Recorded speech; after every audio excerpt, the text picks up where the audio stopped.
Assalamualaikum warahmatullahi wabarakatuh. Salam dan bahagia. Kali ini kita akan membahas tentang segitiga restitusi. Segitiga restitusi adalah sebuah cara untuk penyelesaian masalah, membantu murid menyelesaikan masalahnya, dan kita hanya memancing murid untuk menyelesaikan atau memberikan mereka kesempatan, memberikan mereka pilihan untuk menyelesaikan sendiri atas permasalahan yang mereka buat. Prinsip pada segitiga restitusi adalah fokus pada solusi, bukan pada penyebab masalah. Nah, apa itu restitusi? Restitusi adalah proses menciptakan kondisi bagi murid untuk memperbaiki kesalahan mereka, sehingga mereka bisa kembali pada kelompok mereka dengan karakter yang lebih kuat.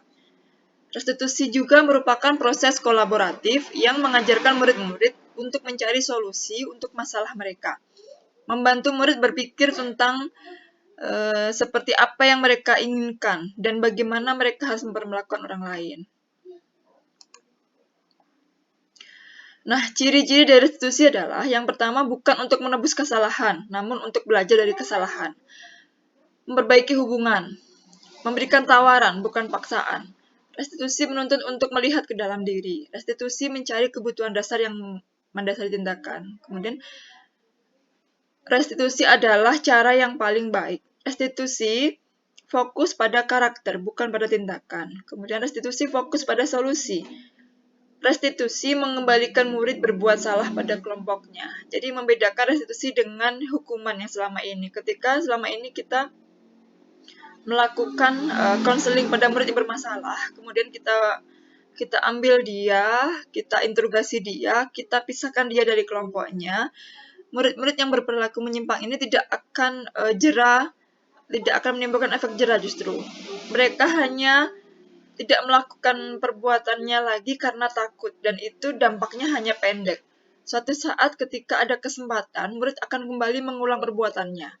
Tapi ketika kita menyelesaikan dengan cara restitusi, karena fokusnya motivasi dari dalam, murid akan menyadari kesalahannya, dan murid akan sadar sepenuhnya apa yang mereka lakukan, dan mereka juga sudah memilih apa yang harus mereka lakukan, apa yang harus mereka perbaiki dari masalah yang mereka buat, sehingga murid tidak akan mengulang kembali apa yang mereka lakukan. Jadi efek jerahnya karena sebuah kesadaran, tidak karena paksaan.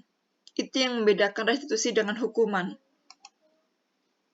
Nah, ini yang disebut dengan segitiga restitusi. Yang pertama adalah memvalidasi kebutuhan. Kita berikan penguatan pada murid kita yang berbuat salah.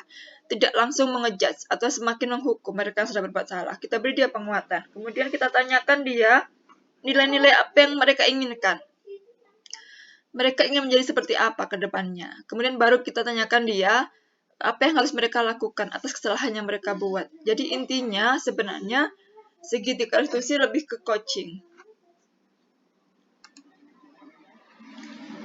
Tahapan dari segitiga restitusi. Yang pertama adalah menstabilkan identitas, berbuat salah itu hal yang manusiawi, tidak ada manusia yang sempurna, kita pasti dapat menyelesaikan masalah ini, dan sebagainya. Itu penguatan pada murid yang sudah berbuat salah. Kemudian validasi kebutuhan. Kita tahu mereka melakukan itu alasannya apa. Maukah kamu belajar cara untuk mendapatkan apa yang kamu butuhkan tanpa harus memukul misalnya? Atau apakah kamu bisa melakukan dengan lebih baik besok lagi? Kemudian baru kita tanyakan, kita ingatkan keyakinan kelas yang sudah disepakati. Keyakinan kelasnya seperti ini nih. Nah, ketika kamu melanggar, apa yang harus kamu lakukan? Nah, terima kasih. Itu adalah sekilas pengantar tentang bagaimana cara menyelesaikan masalah dengan segitiga restitusi. Semoga bermanfaat. Assalamualaikum warahmatullahi wabarakatuh. Salam dan bahagia.